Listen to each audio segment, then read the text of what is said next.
नमस्कार दोस्तों, कैसे हैं आप लोग। 7 सितंबर 2020 के एडिटोरियल डिस्कशन में आपका स्वागत है।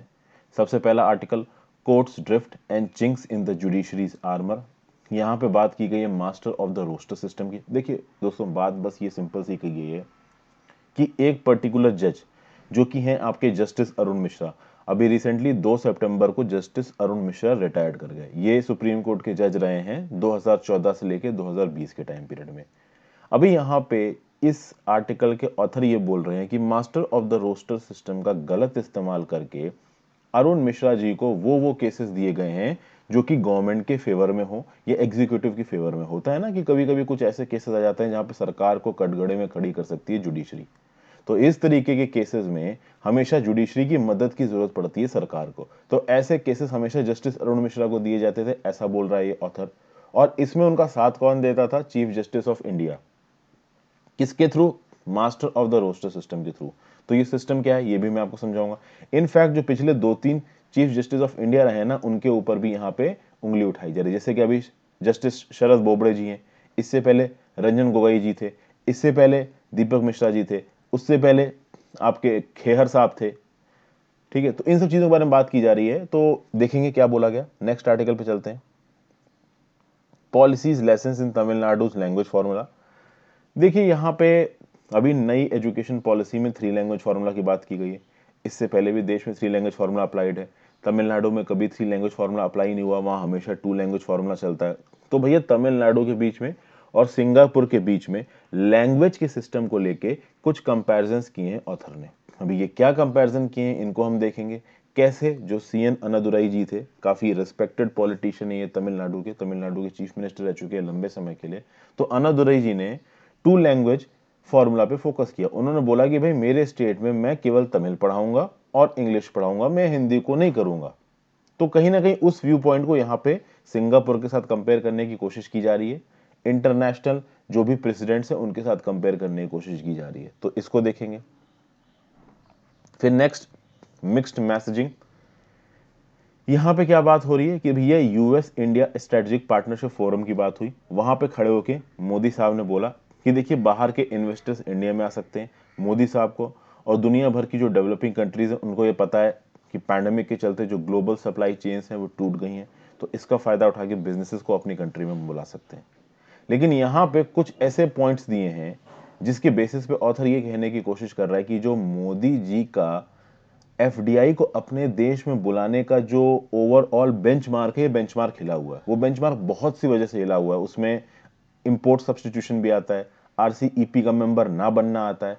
तो जितने भी पॉइंट्स दे रखे हैं उसकी बात करेंगे। नेक्स्ट चलते हैं, टू क्लोज फॉर कंफर्ट। देखिए भैया, इंडिया चाइना के डिफेंस मिनिस्टर्स मिले मॉस्को में। फिर वही बात, तुम्हारी गलती तुम्हारी गलती। चाइना जो कि हमारे एरिया के अंदर घुसा है, लगभग 1000 स्क्वायर किलोमीटर का इलाका चाइना अब इलीगली ऑक्युपाई करके बैठा है इंडिया से यूनिलैटरली स्टेटस को चेंज करने की कोशिश में। उसके चलते एक स्टैंड ऑफ सा चल रहा है। अभी यहाँ पे क्या हो सकता है क्या नहीं हो सकता उसके बारे में आर्टिकल में कुछ बताया हुआ है, तो ये भी मैं आपके साथ डिस्कस करूंगा। जर्नलिज्म से रिलेटेड एक आर्टिकल जो मंडे को आता है उसको हम हमेशा छेड़ते हैं, काम का नहीं है इसलिए इसको छोड़ रहे हैं। Next article, financing economic recovery. यहां पे इंडिया की बात नहीं हो रही, यहां पे ओवरऑल इंटरनेशनल एरिना की बात हो रही है कि इंटरनेशनल सर्कल्स में कोविड-19 के बाद इकोनॉमी को रिकवर करने के लिए क्या क्या स्टेप्स लिए जा रहे हैं, क्या क्या प्रोविजंस को अडॉप्ट किया जा रहा है, उसके बारे में इस आर्टिकल में बताया गया है। कुछ ऐसे ऑर्गेनाइजेशन से, कुछ ऐसे इनिशिएटिव्स हैं जिनको आप अपने नोट्स में इनकॉर्पोरेट कर सकते हो। बाद में किसी भी एग्जाम में आप अपने हिसाब से उनको कोट कर देना है। नेक्स्ट अगर देखें, इस आर्टिकल को डिस्कस करने का समय नहीं है। देखा जाए तो इस आर्टिकल में जो बातें कही गई हैं वो मैंने पहले आपके साथ डिस्कस करी हैं। अगर जरूरत पड़ी तो मैं, जैसे कि इसमें बात बस यही करी गई है कि इंडिया में जो कोविड-19 की डेथ्स रिपोर्ट करी गई है ना, वो डेथ गलत रिपोर्ट करी गई है और कुछ नहीं बोला जा रहा है। अभी उसके लिए एमसीसीडी वजह हो या केस फर्टिलिटी रेट वजह हो, सैंपल रजिस्ट्रेशन सिस्टम वजह हो, उन सब चीजों को मैंने पहले अलग अलग आर्टिकल्स में बताया है। अब चूंकि कोविड-19 से रिलेटेड डेथ्स एक बहुत बर्निंग मुद्दा है, इससे रिलेटेड सवाल आ सकता है, तो इसके ऊपर एक अलग से वीडियो भी बना सकते हैं चैनल में। कुछ नुकसान नहीं है, ओवरऑल फायदा ही होगा आपको इस चीज का। ठीक है, तो इस आर्टिकल को भी देखते हैं। आगे बढ़ने से पहले दोस्तों, अगर लेक्चर की पीडीएफ चाहिए तो टेलीग्राम चैनल ज्वाइन करिए। यूपीएससी से रिलेटेड सवाल पूछने के लिए आप इंस्टाग्राम पे फॉलो कर सकते हैं। मैं जितना हो सकेगा उतना कोशिश करने की, जवाब देने की कोशिश करूंगा। साथ साथ मेरे द्वारा बनाई गई और वीडियोस के लिए आप चैनल मेंबरशिप भी ज्वाइन कर सकते हैं। चैनल मेंबर्स के लिए मैं कुछ अलग से वीडियोस बनाता रहता हूं, जैसे कि आप देख सकते हैं mighty Chola empire, how operation twist can reduce bond yield, spectrum series part 1, Laxmikanth series part 1, CSAT के कुछ वीडियोस हैं जो कि मैं रिसेंटली अपलोड कर रहा हूं। तो ये सब इस तरीके की वीडियोस में रेगुलरली अपलोड करता रहता हूं। चलिए अब शुरुआत करते हैं अपने पहले आर्टिकल, जो कि है courts drift and chinks in the judiciary's armour. देखिए अभी पिछले 15 दिनों में कुछ बहुत सिग्निफिकेंट डेवलपमेंट हुआ है। ये प्रशांत भूषण जी वाला जो केस था, ये तो आग लगा रहा था, आपको मालूम ही होगा। और प्रशांत भूषण जी वाला कंटेम्प्ट केस, और बाद में रिटायरमेंट किसका हुआ, जस्टिस अरुण मिश्रा जी का। अभी जस्टिस अरुण मिश्रा जी के अगेंस्ट यहाँ बहुत सी बातें बोली गई हैं। अब देखिए दोस्तों, हिंदू एडिटोरियल का आर्टिकल है, एडिटोरियल्स में कोई कुछ भी लिख सकता है। मैं आपको पढ़ाने के पर्सपेक्टिव से इनफॉर्मली बहुत सी चीजें बता सकता हूं, बट किसी भी जुडिशरी के जज के अगेंस्ट कभी भी आंसर में लिखना मत। ओवरऑल आप एक जनरल स्टेटमेंट लिख सकते हो कि द एलिगेशंस ऑफ करप्शंस और the allegations of partialness on part of judiciary, इस तरीके के करके आप आंसर्स में कुछ थोड़ा बहुत जोड़ सकते हो, बट किसी एक पर्टिकुलर जज का नाम सीधे सीधे जुडिशरी पे इल्जाम लगा देना, ये कभी मत करना अपने आंसर्स में, ठीक है। अभी रिसेंटली सुप्रीम कोर्ट ने कंटेम्प्ट केस में जजमेंट दिया किसके, भूषण जी के, और बोला कि हम भूषण साहब पे 1 रुपए का फाइन लगाते हैं 2 ट्वीट्स के ऊपर। अभी 2009 का जो भूषण जो कंटेम्प्ट केस, उस पर तो अलग ही केस चलेगा। अभी के लिए जो जजमेंट आया है वो आया है उस कंटेम्प्ट केस में जहां पे शरद बोबडे साहब की 2 फोटो को लेके भूषण साहब ने ट्वीट कर दिया था। तो 1 रुपए का फाइन लगाया भूषण साहब पे, और बोला गया कि अगर 1 रुपए का फाइन नहीं भरते हैं तो इनको 3 महीने के लिए या तो जेल में डाल देंगे, और उसके साथ साथ 3 महीने के लिए इनकी जो लीगल प्रैक्टिस है उसको बाहर कर देंगे। अभी आप देखो कि यहां पे ऑथर बोल रहे हैं कि सुप्रीम कोर्ट प्रशांत भूषण के पीछे पड़ गए। प्रशांत भूषण से कह रहे हैं माफी मांगो, माफी मांगो। तो माफी क्यों नहीं मांग सकते हो, ठीक है। भूषण साहब ने माफी नहीं मांगी, ओके। अभी एंड में आप देखो जिस तरीके से सुप्रीम कोर्ट ने जजमेंट दिया है, भले ही 1 रुपए का फाइन है, और 1 रुपए का फाइन तो देखिए कोई भी भर देगा, लेकिन मेन चीज यहां पे ये है कि अगर तुम 1 रुपए का फाइन नहीं भरते हो तो उसके अलावा तुम्हें क्या सजा मिलेगी, वो बहुत बड़ी है, ठीक है। तो कुल मिला के ये ऑथर ये बोल रहा है कि यहां पे ईगो और एडमेंटनेस प्रशांत भूषण जी के तरफ से कम है और सुप्रीम कोर्ट की तरफ से ज्यादा है। एक्चुअली में देखिए सुप्रीम कोर्ट का इस पूरे इशू को लेके बहुत ज्यादा आप कह सकते हो कि क्रिटिसिज्म हुआ इधर पे। तो कुल मिला के ये कंटेम्प्ट लॉ को लेके जो ज्यूरिस्प्रूडेंशियल कंट्रीब्यूशन है ना, ये आपका लीगल फील्ड में जो कुछ भी हुआ है ना, इसको सालों तक पढ़ा जाएगा। मतलब कंटेम्प्ट लॉ के ऊपर देखिए, आपको पता है लीगल सर्कल्स में कोई भी नियम कानून होता है, कोई भी एक्ट होता है, कोई भी प्रैक्टिस होती है, उसके ऊपर बहुत लंबी बहस चलती है, थीसिस चलती है, केस स्टडीज चलती हैं। ये बोला जा रहा है कि प्रशांत भूषण जी वाला जो केस है ना, ये भी एक बहुत तगड़ी केस स्टडी बनने वाला है, और कंटेम्प्ट लॉ को जब भी पढ़ा जाएगा इस प्रशांत भूषण वाले केस को जरूर पढ़ा जाएगा।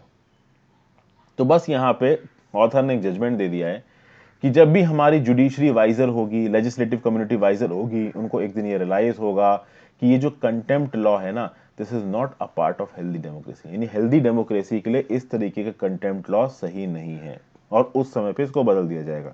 कुल मिला के कहना ये चाह रहे हैं कि इसको अभी ये बदल दो, सिंपल चीज है, ठीक है।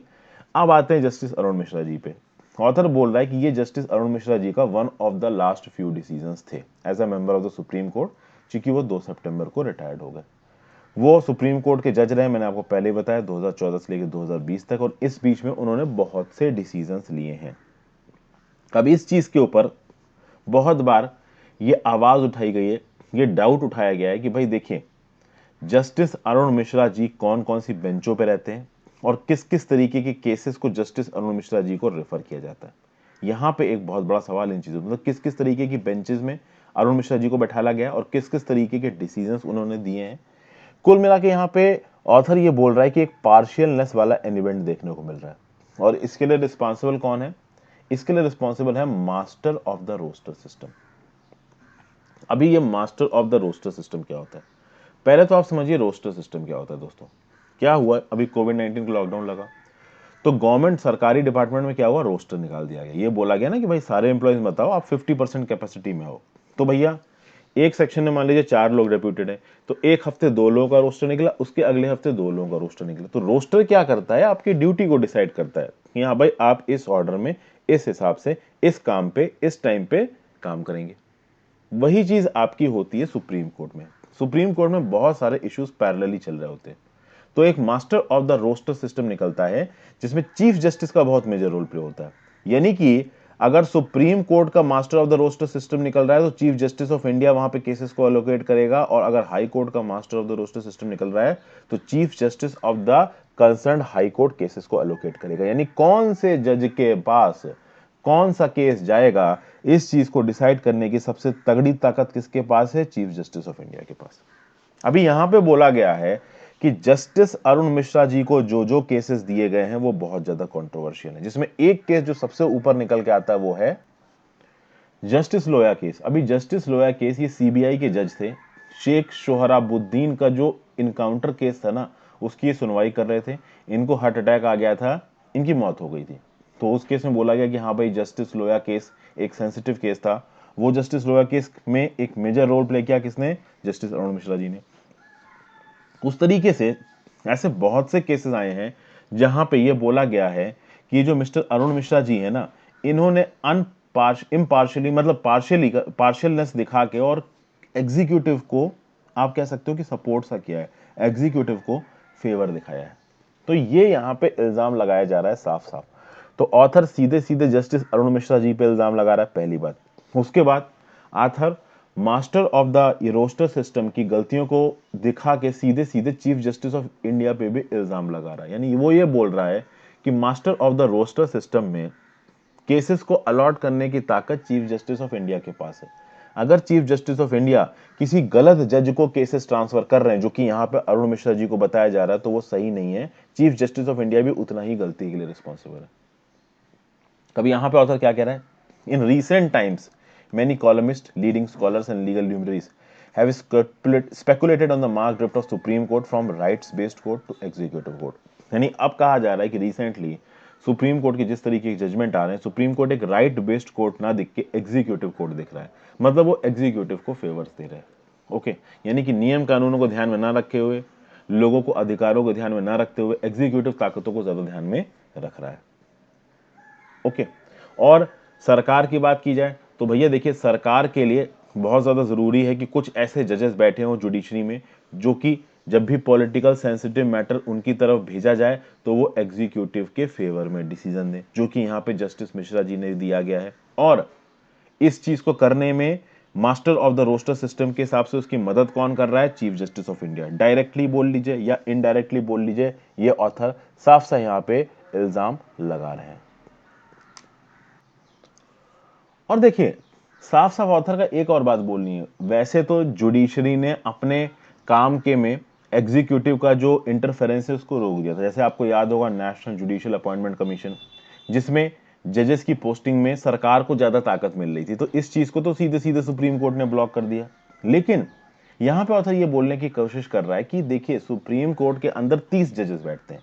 अभी 30 जजेस के दिमाग को तो आप इन्फ्लुएंस नहीं कर सकते हो, लेकिन आपको तो बस चीफ जस्टिस ऑफ इंडिया और कुछ हैंडफुल ऑफ जजेस के दिमाग को इन्फ्लुएंस करना है। और अगर आपसे रिलेटेड कोई भी केसेस जुडिशरी में आते हैं तो उनके पास फॉरवर्ड कर दिए जाएंगे, और वो प्रो गवर्नमेंट जजेस होंगे तो वो गवर्नमेंट के फेवर में डिसीजन सुनाएंगे। तो ये बातें यहां पे कहने की कोशिश की जा रही हैं। तो कुल मिला के ऑथर ये बोल रहा है कि जो एग्जीक्यूटिव है ना, जो गवर्नमेंट है ना, वो इनोवेटिव तरीके से कोर्ट के ऊपर अपना कंट्रोल ले रही, और कोर्ट के ऊपर उसको अपना कंट्रोल लेने के लिए 30 के 30 जजेस को अपने कंट्रोल में लाना जरूरी नहीं है। कुछ हैंडफुल ऑफ जजेस और एक चीफ जस्टिस ऑफ इंडिया अगर उनके साइड पे आ जाए। देखिए यहां पे all that is needed to ensure that certain favorable condition exist in the court. These include a CGI who is on your side and a handful of other judges on the bench who are reliable. और इनके दम पे जो सरकार है वो पूरी तरीके से जुडिशियल प्रोसीजर्स पे अपनी पकड़ बना के रख सकती है। रिलायबल जजेस कौन है सरकार के हिसाब से, जो कि प्रो एग्जीक्यूटिव है, यानी कि सरकार जो भी कर रही है, जब भी कोर्ट में चीजें पहुंचेंगी तो वो सरकार के फेवर में डिसीजन देंगे। और केवल सरकार के फेवर में ही नहीं, वो जजेस जो अपनी पर्सनल कैपेसिटी में अगर गलत कर रहे हैं उनके फेवर में डिसीजन देंगे। अभी ये बहुत कंट्रोवर्शियल स्टेटमेंट है, बहुत ज्यादा। जैसे कि ऑथर यहां पे लिख रहा है, अभी के लिए जो बोबड़े साहब हमारे चीफ जस्टिस हैं, उससे पहले कौन थे? जस्टिस रंजन गोगोई। अभी रंजन गोगोई जी के ऊपर सेक्सुअल हैरेसमेंट का केस आया था, उस सेक्सुअल हैरेसमेंट केस की सुनवाई किसने की थी? अरुण मिश्रा जी ने। फिर उसके बीच पहले आप देखोगे जस्टिस दीपक मिश्रा जी के टेन्योर के दौरान मेडिकल एडमिशन स्कैम केस आया था, उसकी सुनवाई किसने की थी? जस्टिस अरुण मिश्रा ने की थी। तो कुल मिला के आप देखिए, चाहे एग्जीक्यूटिव के अगेंस्ट का कोई केस हो, चाहे उन जजेस का अगेंस्ट का केस हो जो कि सरकार के फेवरेट हैं, वो जाते किन जजेस के पास है? जो कि सरकार के फेवरेट है। तो ये गलत है। तो फर्स्ट ऑफ ऑल यहां पे ऑथर बोल रहा है कि हमको यूरोप से कुछ सीखना चाहिए। पहली बात हमको क्या सीखना चाहिए कि जो master of the roster system है ये गड़बड़ है, इसमें कुछ गलतियां हैं। एक प्रॉपर सर्टेन तरीका होना चाहिए, रूल बेस्ड मैकेनिज्म होना चाहिए कि कौन से जज को केस किस तरीके से दिया जाएगा, जैसा कि यूरोपियन कोर्ट ऑफ जस्टिस में होता है, जैसे कि European court of human rights में होता है। तो एक रूल बेस्ड अप्रोच आप रखोगे केसों को बांटने में, तो न्यूट्रल तरीके से केस एलोकेट होंगे। तो पहले से ये बात डिसाइडेड नहीं होगी कि कौन सा केस किसके किसके पास जाना है। ये बात यहां पे बोली जा रही है। ओके, तो कुल मिलाकर ऑथर ये बोल रहा है कि अगर मान लीजिए कुछ जजेस बायस्ड भी हैं सरकार की तरफ, तो भी हम उस चीज को हरा सकते हैं किसके through? Master of the roster system को सीधे सीधे डिसबैंड करके, और साथ साथ जो भी आपका केस एलोकेशन का तरीका है उसको न्यूट्रल करके, उसको रैंडम करके, ताकि अपने मन मर्जी जजों के हिसाब से सरकार अपने केसेस को उनके पास जुडिशरी में ना भेज पाए। तो ये सब बातें यहां पे बोली गई हैं दोस्तों। आपको नोट्स भी मैंने अवेलेबल करवा दिए हैं, आप जाके इनको पढ़ लीजिएगा। अब चलते हैं अगले आर्टिकल की तरफ। अगला आर्टिकल है mixed messaging, India's efforts to attract capital will not result in a flood of FDI till investors see policy stability। भाई यहां पे क्या बोला जा रहा है? मोदी जी पूरी दुनिया में बोल रहे हैं कि भैया इंडिया एक अच्छा इन्वेस्टमेंट डेस्टिनेशन है, इंडिया में आइए, इसको एक मैन्युफैक्चरिंग हब बनाइए, ग्लोबल सप्लाई चेन्स को आप इंडिया के साथ कनेक्ट करिए। अच्छी अच्छी बातें बोली जा रही। ये सब बात अभी रिसेंटली मोदी, वैसे तो मोदी जी इस बात को बहुत जगहों पे बोल चुके हैं, रिसेंटली कहां बोला है? तो US India strategic partnership forum में इस चीज को बोला गया है। कोविड-19 के चलते दुनिया भर की कंट्रीज में रिस्ट्रिक्शंस लग गए, लॉकडाउन लग गए। उन लॉकडाउन्स के चलते आप देखोगे कि सप्लाई चेन टूट गई है। अभी चाइना में पैंडेमिक का लॉकडाउन लगा तो सप्लाई चेन टूटी ना। वुहान एक इंडस्ट्रियल इलाका था, वहां पे मैन्युफैक्चरिंग बंद हो गई, सप्लाई चेन टूट गई। तो इस चक्कर में बोला गया कि सप्लाई चेन को एक कंट्री पे एक लिमिट से ज्यादा डिपेंडेंट रखना सही नहीं है, चाहे पैंडेमिक की वजह हो, चाहे डेमोक्रेटिक क्रेडेंशियल्स हो, चाहे कोई भी वजह हो। तो जापान, यूएस जैसी कंट्रीज अपनी कंपनीज को वहां से निकाल के कहीं और ले जाने के चक्कर में थी। तो इंडिया इस चीज को कोशिश कर रहा था कि ये हमारे पास आ जाए। अभी के लिए आप देखो, इंडिया बहुत हद तक इकोनॉमिकली चाइना पे डिपेंडेंट है, लेकिन कहीं ना कहीं इंडिया को चाइना से डिपेंडेंस हटानी पड़ेगी, क्योंकि जिस तरीके का हमारा बॉर्डर स्टैंड ऑफ चल रहा है चाइना के साथ, बहुत लंबे समय तक इनके साथ रिश्ते अच्छे रहेंगे कि नहीं रहेंगे, इस बात की देखिए कोई गारंटी है नहीं। ओके, अब यहां पे लॉजिक ये दिया जा रहा है कि मान लीजिए कुछ कंपनीज भी अगर चाइना से निकल के इंडिया में आ जाती हैं, तो इंडिया में बहुत सारा एफडीआई आएगा, इंडिया में बहुत सारी नौकरियां आएंगी, इंडिया में टेक्नोलॉजी आएगी। ये लॉजिक दिया जाता है, और इस चीज का स्पेशल तरीके से फायदा अभी उठाया जा सकता है, क्योंकि अभी के लिए अमेरिका और चाइना में बहुत लंबे समय से एक ट्रेड वॉर चल रहा था। बीच में लगा था कि ट्रेड डील हो गई और कुछ हद तक ये ट्रेड वॉर शांत हो गया है, बट आप देखिए कोरोना पैंडेमिक के बाद फिर से सारी दोस्ती शुरू हो गई है, ट्रेड वॉर फिर से शुरू सा हो गया है एक दूसरे के बीच में। अभी के लिए तो आप देखोगे वॉशिंगटन बीजिंग के रिलेशन सबसे ज्यादा खराब है। अभी यहां पे इंडिया अगर एफडीआई को बुलाना चाहता है, तो इंडिया की डोमेस्टिक पॉलिसीज एफडीआई के हिसाब से होनी चाहिए। और ऑथर बोल रहा है कि जो इंडिया की डोमेस्टिक पॉलिसीज हैं वो एफडीआई के हिसाब से नहीं है, क्योंकि जो आत्मनिर्भर इनिशिएटिव मोदी जी ने लॉन्च किया है वो एफडीआई के साथ मैच नहीं कर रहा है।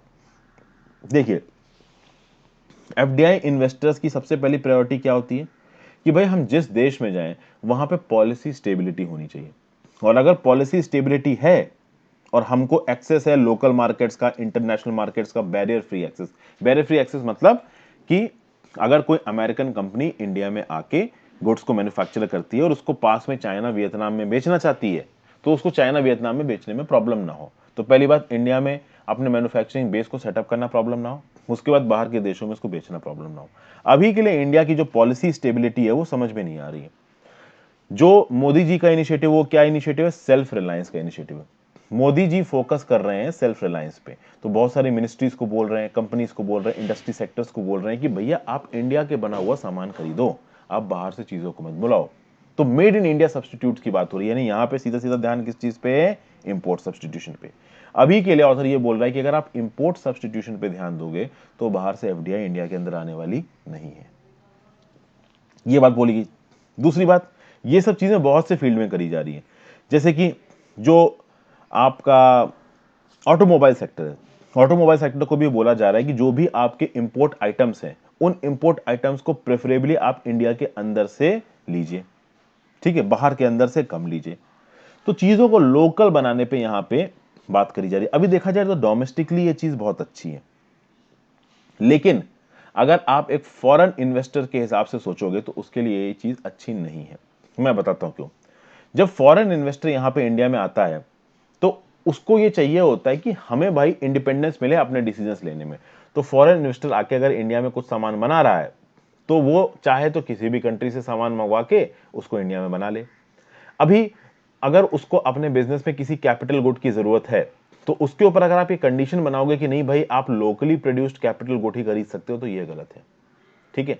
एक फॉरेन इन्वेस्टर्स आज के कॉम्पिटिटिव एनवायरनमेंट में इंडिया में आके अपने एस्टैब्लिशमेंट्स को अगर सेटअप करता है तो वो चाहेगा कि भैया मुझे मेरे ऑपरेशंस में इंडिपेंडेंस मिले, ऑटोनॉमी मिले, फिर मैं बाहर के मार्केट से सामान मंगाऊं चाहे इंडिया के मार्केट से सामान मंगाऊं, मुझे कोई रोके ना। और इंडिया का जो अभी इंडियन गवर्नमेंट का जो भी करंट स्टैंस लग रहा है वो क्या है कि भाई इंडिया में बने हुए मार्केट को आप खरीदिए, इंडिया में बने हुए सामान को आप खरीदिए। फिर उसके बाद market access, regional comprehensive economic partnership की आपने बात की होगी, आरसीईपी, ये चाइना लेड है, इंडिया में इसका बन नहीं पाया हिसाब तो इंडिया हो गया बाहर। बाद में जापान ने भी सपोर्ट किया कि हाँ भाई इंडिया नहीं रहेगा तो हम क्या करेंगे इस आरसीईपी में। अभी यहां पे एक चीज निकल के आती है दोस्तों कि देखिए आरसीईपी एक ऐसा ग्रुप है जहां बहुत सारी कंट्रीज होंगी। अभी कोरोना के पैंडेमिक के बाद आरसीईपी बनेगा कि नहीं बनेगा इस पे एक बहुत बड़ा डाउट है। तो भैया वियतनाम हो गया, फिलीपींस हो गया, कंबोडिया हो गया, बहुत सी ऐसी कंट्रीज है जो आरसीईपी की मेंबर बनेगी। इंडिया को आरसीईपी की मेंबरशिप में उतना फायदा लगा नहीं तो इंडिया ने बोल दिया भैया हम नहीं बन पाएंगे। अभी आरसीईपी जैसे ऑर्गेनाइजेशंस का मेंबर इंडिया नहीं रहेगा तो इंडिया को नुकसान किस तरीके से। देखिए जो भी मेंबर्स आरसीईपी के पार्ट होंगे उनके लिए रिड्यूस्ड टैरिफ पे इंपोर्ट्स अलाउड होंगे। तो मान लीजिए कि वियतनाम और कंबोडिया आरसीईपी के मेंबर हैं और कंबोडिया कुछ बना के वियतनाम के पास भेजता है, तो मान लीजिए उस चीज पे वियतनाम में इंपोर्ट ड्यूटी लग रही है 10% और इंडिया को भेजता है उस पर लग रही है 20%। तो मतलब आरसीईपी के लिए जो मेंबर्स है ना उनके लिए ड्यूटी फ्री बैरियर होगा या फिर रिलैक्स्ड बैरियर होगा, ठीक है। जो भी ड्यूटीज लग रही होंगी वो रिलैक्स्ड होंगी, कम होंगी। तो इंडिया आरसीईपी का मेंबर नहीं है तो इंडिया में मान लीजिए बाहर की किसी कंपनी ने एफडीआई लाके मैन्युफैक्चरिंग बेस एस्टैब्लिश किया और बाद में चीजों को एक्सपोर्ट करने की कोशिश की, एक्सपोर्ट ही नहीं कर पाएंगे क्योंकि बड़े बड़े ऑर्गेनाइजेशन का मेंबर नहीं है इंडिया, आरसीईपी का मेंबर नहीं है। तो ऑथर ये बता रहा है कि आरसीईपी ना ज्वाइन करने से इंडिया को नुकसान है। प्लस ऑथर ये भी बोल रहा है कि जो भी इंडिया में एफडीआई आ रही है ना वो नए मैन्युफैक्चरिंग बेसिस को स्टैब्लिश नहीं कर रही है, वो ऑलरेडी एग्जिस्टिंग बिजनेस में स्टेक्स खरीद रही है। जैसे रिसेंटली आपने देखा होगा फेसबुक ने जियो में स्टेक खरीदा था, यानी कितने हजार करोड़ रुपए का, उस पर नहीं जाते हैं। तो ये जो फेसबुक ने जियो में स्टेक खरीदा वो तो एक ऐसी कंपनी में खरीदा ना जो कंपनी ऑलरेडी स्टैब्लिश्ड है, ठीक से काम कर रही है। एफडीआई का मतलब क्या है, एफडीआई ट्रू सेंस में एफडीआई कब मानी जाएगी इंडिया में, जब वो जॉब्स क्रिएट करेगी। अभी वो जॉब कब क्रिएट करेगी, वो तब क्रिएट करेगी जब किसी बिजनेस को स्क्रैच से इंडिया में सेटअप किया जाए। वो आए, जमीन ले, जमीन के ऊपर अपनी टेक्नोलॉजी से बिजनेस बनाए, मैन्युफैक्चरिंग शुरू करे, लोगों को नौकरियां दे। जो जियो जैसी कंपनी ऑलरेडी इंडिया में स्टैब्लिश्ड है उसमें अगर आप एफडीआई का स्टेक खरीद लेते हो तो इंडियन इकोनॉमी को इतना फायदा नहीं होगा। तो अभी भी ऑथर ये कहने की कोशिश कर रहा है कि इंडिया को बहुत हद तक इंटरनेशनल इन्वेस्टर्स को कन्विंस करने की जरूरत है ताकि वो इंडिया में आके इन्वेस्ट करें। चलिए काफी लंबा हो गया आर्टिकल, अगले पे चलते हैं। टू क्लोज फॉर कंफर्ट यहां कहा जा रहा है। यहां क्या कहा जा रहा है, तो यहां ये कहा जा रहा है कि भैया देखिए फ्राइडे को मॉस्को में डिफेंस मिनिस्टर इंडिया चाइना मिले, दोनों ने बात की। दोनों की बातचीत के दौरान वही बातें पता चली कि भैया दोनों साइड के अंदर शार्प डिफरेंसेस हैं। चाइना इंडिया से बोल रहा है अपने ट्रूप करो, इंडिया वाले चाइना से बोल रहे हैं अपने ट्रूप कम करो। अभी ओरिजिनली उस कमरे के अंदर बैठ के क्या बातचीत हुई वो तो भैया उन लोगों को पता होगी जो वहां पे बैठे होंगे। चाइना बोल रहा है हम अपना 1 इंच नहीं देंगे, इंडिया बोल रहा है बाहर निकलो। तो कुल मिला के कंफ्यूजन बना हुआ है। अभी जब इस तरीके के स्टैंड ऑफ्स को सॉल्व करने की बात आती है तो रिसेंटली जो हमारे एक्सटर्नल अफेयर्स मिनिस्टर हैं ए जयशंकर साहब, ये काफी न्यूज में रहे। इन्होंने बोला है कि इस तरीके की क्राइसिस में अगर हमको निकलना है तो diplomacy is the only way out of this crisis. और ये तभी हो सकता है if both sides understand that it is each of their best interest if the events of this summer are not repeated। कुल मिला के अगर इस तरीके के स्टैंड ऑफ को सॉल्व करना है तो दोनों साइड्स को समझना पड़ेगा कि आप जो कर रहे हो ना वो दूसरे पर्सन के इंटरेस्ट में होना चाहिए।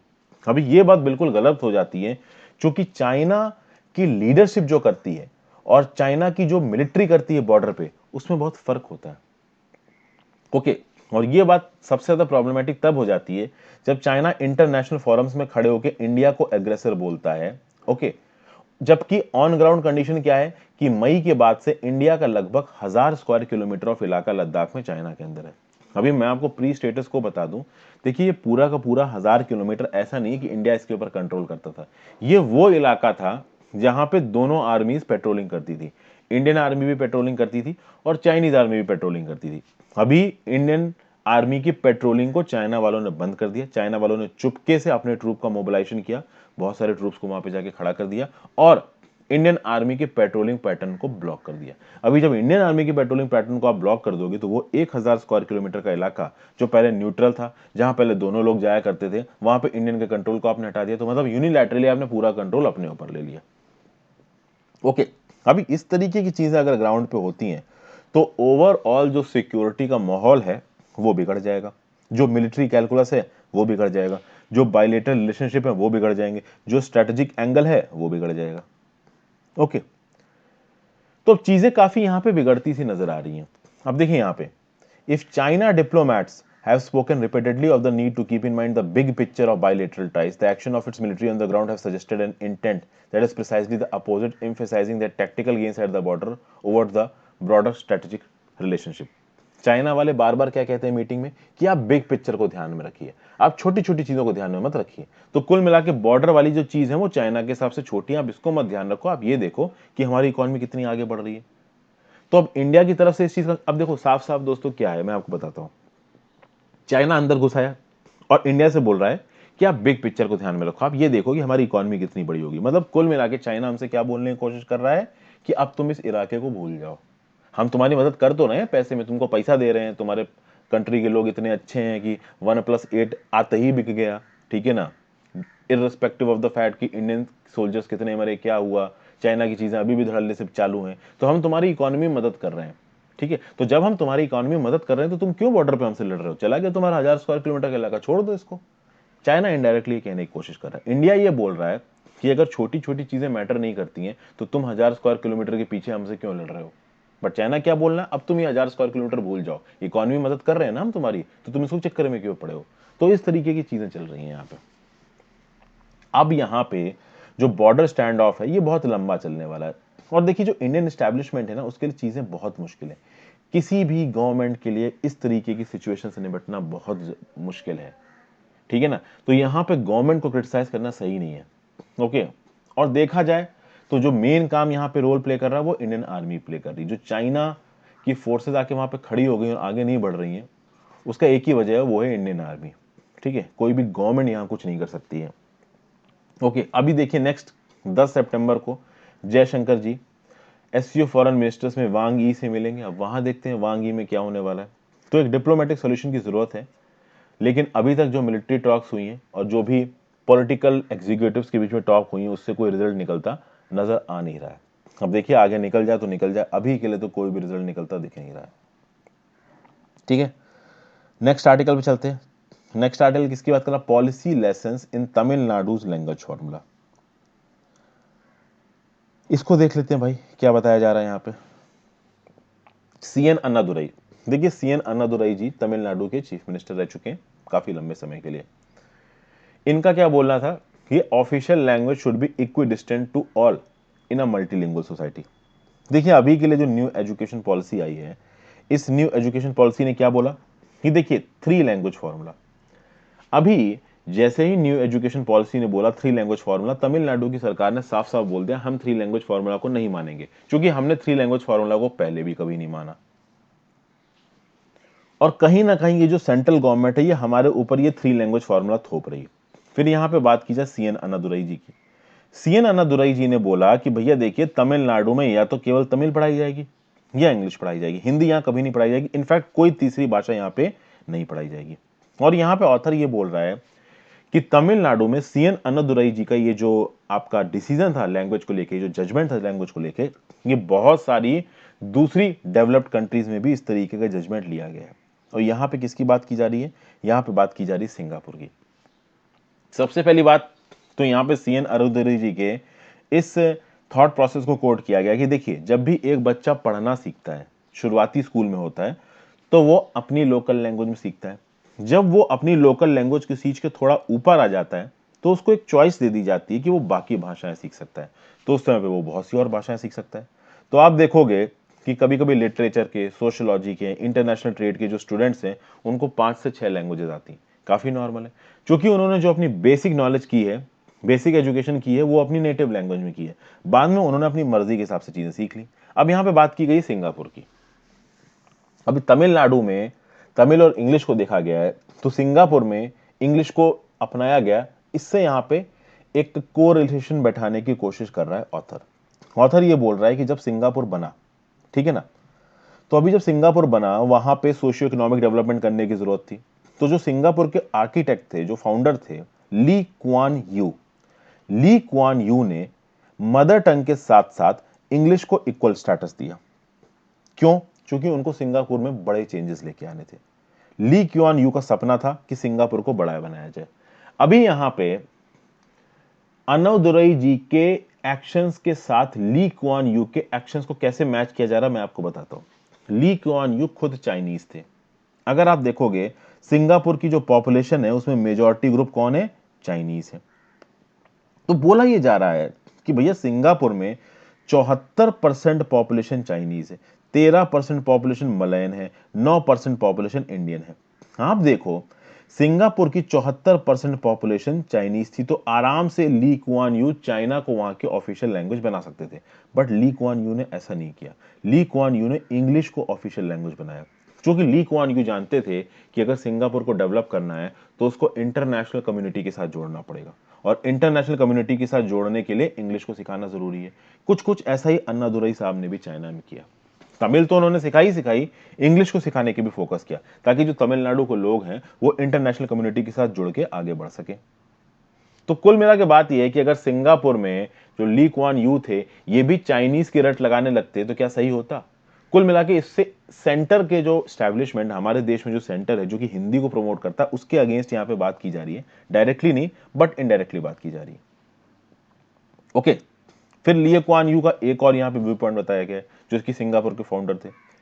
सिंगापुर भी एक मल्टीकल्चरल सोसाइटी है, हालांकि वो इस हद तक मल्टीकल्चरल नहीं है जिस हद तक इंडिया मल्टीकल्चरल है। इंडिया तो भैया गदर, मतलब जो सबसे एलीट एग्जाम्पल होता है ना मल्टीकल्चरलिज्म का, डाइवर्सिटी का, वो इंडिया है। किसी भी और कंट्री में इतनी डाइवर्सिटी नहीं जितनी इंडिया में। लेकिन सिंगापुर भी एक मल्टीकल्चरल सोसाइटी है। अभी किसी मल्टीकल्चरल सोसाइटी में जो मेजॉरिटी की लैंग्वेज है, आपको उसके ऊपर इंपोज नहीं करनी चाहिए। तो आपको एक ऐसी लैंग्वेज चुननी चाहिए जो सारे कल्चर से इक्विडिस्टेंट हो। तो चाहे सिंगापुर में चाइनीज हो, चाहे सिंगापुर में मलय हो, चाहे सिंगापुर में इंडियंस हो, इंग्लिश से सब इक्विडिस्टेंस है। तो आप इंग्लिश सिखाओ उनको, ताकि सब लोग इंग्लिश को अपने पास बुला सके। इंडिया में सीएन ये जो अन्नादुरई जी थे, उन्होंने तमिलनाडु में ही किया। अभी तमिलनाडु में उनका ये बोलने की कोशिश है कि जो तमिल लोग हैं वो इंग्लिश से ज्यादा पास हैं, ना कि हिंदी से। तो इनको हिंदी को इंपोज करने के बजाय आप उनको इंग्लिश सिखाओ। तो ये यहां पे लॉजिक दे रहे हैं इस आर्टिकल के ऑथर। ठीक है, फिर इनका यह बोलना है कि देखिए, अन्नादुरई जी का मेन आर्गुमेंट यह था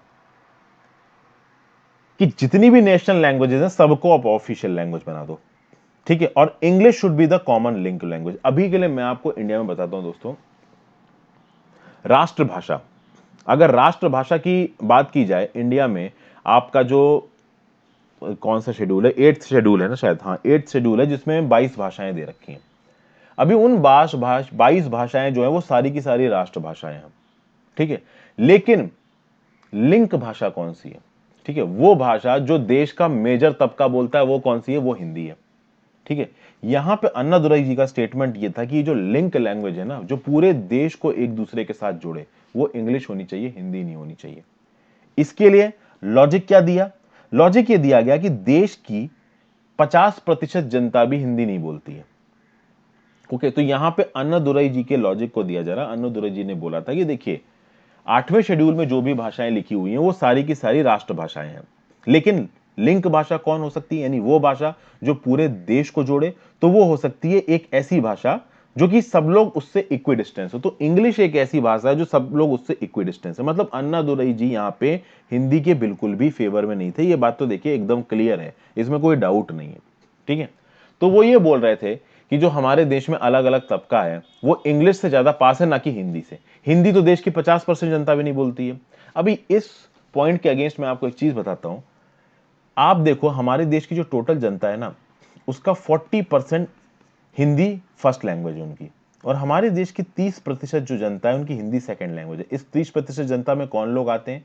जो लोग उड़िया बोलते हैं, जो लोग बंगाली बोलते हैं, फिर जो लोग आपका मराठी बोलते हैं, जो लोग आपका कोंकणी बोलते हैं, जो लोग आपका गुजराती बोलते हैं। इस तरीके की भाषा जो भी लोग बोलते हैं उनको हिंदी आती है दोस्तों। वो लोग बात है कि इनकी प्राइमरी लैंग्वेज इनकी ये भाषा है, बट कहीं ना कहीं ये सारी लैंग्वेजेस हिंदी से निकली हैं। तो 40% लोग तो सीधे सीधे हिंदी बोलते हैं, उनकी फर्स्ट लैंग्वेज हिंदी है। 30% लोग आपकी सेकंड लैंग्वेज हिंदी बोल रहे हैं, तो ऑटोमेटिकली लिंक भाषा तो हिंदी हो गई ना पूरे देश की 70%। लेकिन अन्नादुराई जी ने बोला नहीं, 50% से कम लोग बोलते हैं हिंदी, तो हिंदी लिंक लैंग्वेज नहीं हो सकती। लिंक लैंग्वेज कौन सी होगी? इंग्लिश होगी। प्लस कहीं ना कहीं इनका यह बोलना था कि आप पूरे देश में जो 3 लैंग्वेज फॉर्मूला लगा रहे हो ये गलत है, आप 2 लैंग्वेज फॉर्मूला पूरे देश में लगाओ।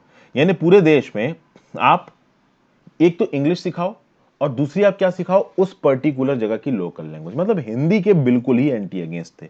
और हिंदी का ये जो एंटी स्टांस रहा है पॉलिटिशियंस का, खासकर तमिलनाडु के स्टेट में, वो ऑन दिस बेसिस रहा है कि भाई देखिए,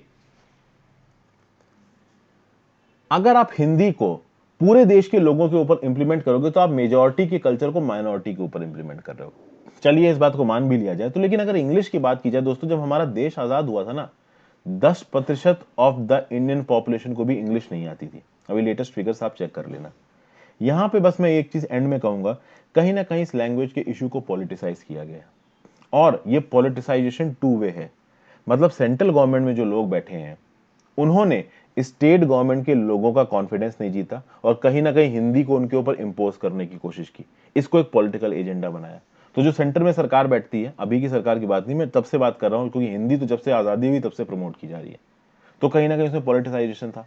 कहीं ना कहीं स्टेट गवर्नमेंट की जो सरकारें थी जिन्होंने हिंदी को अपने स्टेट में नहीं आने दिया, वो भी पॉलिटिसाइजेशन कर रही है।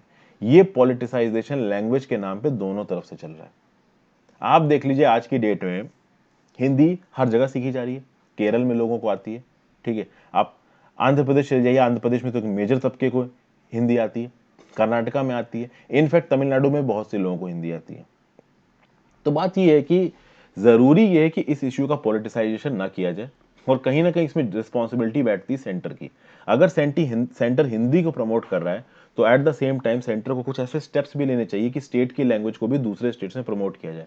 इस तरीके के स्टेप्स लिए नहीं गए। अभी इस तरीके के स्टेप आप नहीं लोगे तो ऑब्वियस सी बात है वो स्टेट्स भी बोलेंगे कि भैया काय की हिंदी, हम हिंदी नहीं मानेंगे। तो ये है पूरा लॉजिक। चलिए अगले आर्टिकल चलते हैं, अपने फाइनल आर्टिकल पे। आर्टिकल वैसे भी, ये जो लेक्चर है वैसे भी लंबा हो रहा है। आगे बात कर रहे हैं financing economic recovery, regional coordinated policies with help. भैया देखिए, कोविड-19 दुनिया भर को बवाल कर चुका है। एज सोशियो इकोनॉमिक इंपैक्ट आपके सामने ही लिखा हुआ है। Of the pandemic spread across Asia and the Pacific, finance ministers are continuing their efforts to inject trillions of dollars for emergency health responses। भैया पूरे एशिया पैसिफिक में, और एशिया पैसिफिक क्या पूरी दुनिया में ही ये पैंडेमिक फैल रहा है। हालांकि जो इसके इकोनॉमिक एस्पेक्ट्स हैं वो एशिया में बहुत ज़्यादा, एशिया पैसिफिक रीजन में बहुत ज़्यादा नजर आ रहे हैं। तो भैया जो दुनिया भर की गवर्नमेंट्स है, दुनिया भर के फाइनेंस मिनिस्टर हैं, वो बहुत सारा पैसा इकोनॉमी में इंजेक्ट कर रहे हैं ताकि इमरजेंसी हेल्थ रिस्पॉन्स को चलाया जा सके, फिजिकल पैकेजेस दिए जा सके। लॉकडाउन मेजर्स कुछ जगहों पे हटाए जा चुके हैं, कुछ जगहों पे पार्शियली हटाए जा चुके हैं, कुछ जगहों पे पूरी तरीके से हटाए जा चुके हैं। लेकिन इकोनॉमिक रिबाउंड के लिए फाइनेंशियल एक्टिविटीज को पूरी तरीके से चालू करना जरूरी है। तब आप देखोगे 2019 में जो इकोनॉमिक कंडीशंस थी और अभी के लिए जो इकोनॉमिक कंडीशंस है, खासकर एशिया और पैसिफिक की कंट्रीज में हालत काफी खराब है। फॉरेन एक्सचेंज इनफ्लो बंद हो चुके हैं, बिल्कुल बंद हो जाएंगे दोस्तों। एफडीआई बंद है, भाई नए बिजनेसेस खुल ही नहीं रहे, तो फॉरेन एक्सचेंज बंद होगा। अभी एफडीआई चालू होगा तो ये जो बाहर से इन्वेस्टमेंट इंडिया में आएगी, एफडीआई बंद, बाहर से इन्वेस्टमेंट आना बंद, एक्सपोर्ट अर्निंग बंद है। अब लॉकडाउन लग गया, सप्लाई चेन टूट गई, इंडिया से एक्सपोर्ट बाहर जाना बंद हो गया, वो अलग बात है, अब इंडिया का एक्सपोर्ट किक कर रहा है। रेमिटेंसेस बंद हो गए, लोगों की नौकरियां चल गई, दौड़ के वो वापस आ रहे हैं अपने देश में। टूरिज्म बंद हो गया, पूरा ही इंटरनेशनल लॉकडाउन लगा हुआ है।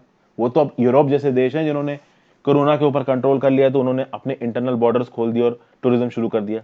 इंडिया में चले जाओ, आप कहो आप मैं मुंबई में रहता हूँ, कहो सिक्किम जाओ घूमने, मुझे सिक्किम के बॉर्डर के अंदर भी ना घुसने दिया जाए। भाई कोरोना का पैंडेमिक रोक सकते हैं वो, मुंबई से आ रहा हूँ, कहो कोरोना लेके आ रहा हूँ, उनको डर लगे। ठीक है, तो इस समय पे पॉलिसी मेकर्स के सामने बहुत सारी डिफिकल्ट चॉइसेस हैं। तो डेवलपमेंट स्पेंडिंग को प्रायोरिटाइज करना बहुत ज्यादा जरूरी है, और फिजिकल स्पेस लिमिटेड है, मतलब खर्चा ज्यादा करना है, सिंपल भाषा में खर्चा ज्यादा करना है, जरूरत ज्यादा है पैसे की, और पैसे का जो सोर्स है वो बहुत कम है। तो अभी यहां पे नेशनल एफर्ट्स नहीं, इंटरनेशनल एफर्ट्स चाहिए, क्योंकि इकोनॉमी में जो प्रॉब्लम्स इंडिया झेल रहा है बाकी देश भी झेल रहा है। तो यहां पे यूनाइटेड नेशंस ने इनिशिएटिव शुरू किया जो कि है financing for development in the era of कोविड-19। ठीक है, तो financing for development in the era of कोविड-19 ये शुरू किया आपका यूनाइटेड नेशंस ने। उसके बाद क्या लिखा है देखते हैं यहां पे, and beyond co-convened by Canada and Jamaica to articulate a comprehensive financial strategy to safeguard the sustainable development goal। यानी कि ये जो financing for development and era of कोविड-19 है, इन द एरा ऑफ कोविड-19 है, इसमें यहाँ पे कुछ कंट्रीज मिलके, खासकर कनाडा और जमैका मिलके इस बात पे एक फाइनेंशियल स्ट्रेटजी बनाने की कोशिश कर रही है कि हाँ भाई सस्टेनेबल डेवलपमेंट गोल को कैसे पूरा करेंगे, एडिक्वेट फाइनेंशियल रिसोर्सेज कैसे लेके आएंगे, पोस्ट कोविड-19 रिकवरी कैसे होगी। एशिया पैसिफिक रीजन में जो बहुत अलग अलग कंट्रीज हैं वो अपनी फाइनेंशियल प्लानिंग को 3 इलाकों में कर रही हैं। पहला है फिजिकल स्पेस एंड डेप्ट वल्नरेबिलिटी। अभी फिजिकल स्पेस एंड डेप्ट वल्नरेबिलिटी का क्या मतलब है? भाई इकोनॉमी थ्रेटेंड है, टैक्स कलेक्शन कम हो गए हैं, दूसरी जगह से जो हमने उधार लिया है, कुछ जगहों पे क्या हुआ कि उधार जरूरत से ज्यादा हो गया। पाकिस्तान को देख लीजिए, पाकिस्तान भी एशिया में आता है, पाकिस्तान की डेप्ट वल्नरेबिलिटी इस समय पे बहुत ज्यादा है। तो इतना ज्यादा डेप्ट ले रखा है इन कंट्रीज ने, और इनके पास फिजिकल स्पेस है नहीं, मतलब इनके पास पैसा है नहीं कि ज्यादा खर्चा कर सकें। उसके बाद एट इस प्रॉब्लम के साथ साथ सस्टेनेबल रिकवरी करनी है। अभी सस्टेनेबल रिकवरी भी इस तरीके से करनी है कि पेरिस एग्रीमेंट के एम्बिशंस को पूरा करना है। पेरिस एग्रीमेंट किसकी बात करता है भैया? एनवायरमेंटल रेगुलेशन, एनवायरमेंट को आप कम पॉल्यूट करो। तो अभी अगर आप मैन्युफैक्चरिंग को रिवाइव करने की कोशिश कर रहे हो तो आप इंडस्ट्री खोलोगे, अभी इंडस्ट्री खोलोगे तो एमिशन तो होगा ना, एमिशन होगा तो एनवायरमेंट खराब होगा। तो पेरिस एग्रीमेंट के जो मूल प्रावधान है उनका वॉयलेशन होगा। 2030 का जो एजेंडा है सस्टेनेबल डेवलपमेंट का वो हर्ट होगा। तो भैया यहां पे फाइनेंसिंग को लेके, खासकर पैसों को लेके, इकोनॉमी को लेके प्रॉब्लम्स ज्यादा चल रही हैं। फिर और क्या क्या स्टेप्स लिए गए इंटरनेशनल एरेना में? तो United Nations economic and social commission for Asia and the Pacific, इन्होंने लॉन्च किया first ever regional conversation series on building back better. मतलब रीजनल सीरीज ऐसी बनाना ताकि हम, मतलब आप इसको नोट कर लो अपने नोट्स में, ESCAP has launched its first ever regional conversation series on building back better, जिसमें ministers, decision makers, private sector के member, head of international agency साथ मिलके अपने अपने व्यू पॉइंट्स देंगे, किस तरीके से हम इस पैंडेमिक में हेल्थ वाइज भी निपट सके और इकोनॉमिक कोलैप्स को भी रोक सके। बस यही है आपका regional conversation series on building back better. साथ बैठ के कन्वर्सेशन करके एक दूसरे को ज्ञान देंगे कि ये कर लो। अभी उस ज्ञान से फायदा कितना होगा वो एक अलग बात है। फिर भाई हाई लेवल्स ऑफ डेप्ट डिस्ट्रेस, ये जो उधार में घुसते जा रहे हैं, डेप्ट मोरेटोरियम को एक्सटेंड करो। मतलब जिसने जो जो भी उधार ले रखा है, तो मतलब आपने कार लोन ले रखा है उस पर आपको EMI एक्सटेंशन मिल रहा, वही नहीं है। पाकिस्तान ने मान लीजिए इंटरनेशनल मॉनिटरी फंड से पैसा उठा रखा है तो उसको भी EMI एक्सटेंशन मिल रहा है कि चलो भैया तुम अपना पैसा थोड़े दिन बाद दे देना। बहुत और इनिशिएटिव जैसे डेप्ट सर्विस सस्पेंशन इनिशिएटिव, इस तरीके के इनिशिएटिव्स भी इंटरनेशनली खोले जा रहे हैं। सेंट्रल गवर्नमेंट्स पूरी कोशिश कर रही हैं कि वो अपनी इकोनॉमी को बैलेंस कर सके, क्योंकि मॉनेटरी पॉलिसी बनाना तो सेंट्रल गवर्नमेंट का, सेंट्रल बैंक का काम होता है। फाइनेंशियल स्टेबिलिटी आ सके जिसके लिए टैक्स रिफॉर्म्स लाए जा रहे हैं, डेप्ट मैनेजमेंट कैपेसिटीज को अच्छा किया जा रहा है। अभी डेप्ट मैनेजमेंट कैपेसिटीज, जो उधार आपने ले रखा है उस उधार को आप अच्छी तरीके से मैनेज करो। अभी उसको लेके इंडिया में कितनी बहस चल रही है, रेगुलरली मैं आपसे फाइनेंस के आर्टिकल्स में बात करता ही हूं। जो भी थोड़ा बहुत आपकी स्पेंडिंग ताकत है वो आप प्रायोरिटी सेक्टर्स में स्पेंड करो। प्रायोरिटी सेक्टर क्या है? एग्रीकल्चर है, माइक्रो स्मॉल और मीडियम एंटरप्राइजेस है, एजुकेशन है, हेल्थ है, ये प्रायोरिटी सेक्टर्स हैं, इनमें आप इन्वेस्ट करो, क्योंकि इससे हमारा ह्यूमन रिसोर्स भी बनता है और नीचे के लेवल पे जब आप MSME को सपोर्ट करते हो तो नौकरियां भी ज्यादा मिलती हैं। तो इस तरीके की चीजें हैं यहाँ पे, बहुत सारे अच्छे अच्छे पॉइंट्स दिए। हालांकि इन अच्छे अच्छे पॉइंट्स को बहुत एक्सपेंड करके यहाँ समझाया नहीं गया है, बट मैंने सिंपल भाषा में जितना हो सका आपको समझा दिया। अभी वीडियो लंबी हो गई तो मैं इस वीडियो को खत्म कर रहा हूँ। Thank you for watching this video friends. I hope आपको पसंद आई होगी। Good bye.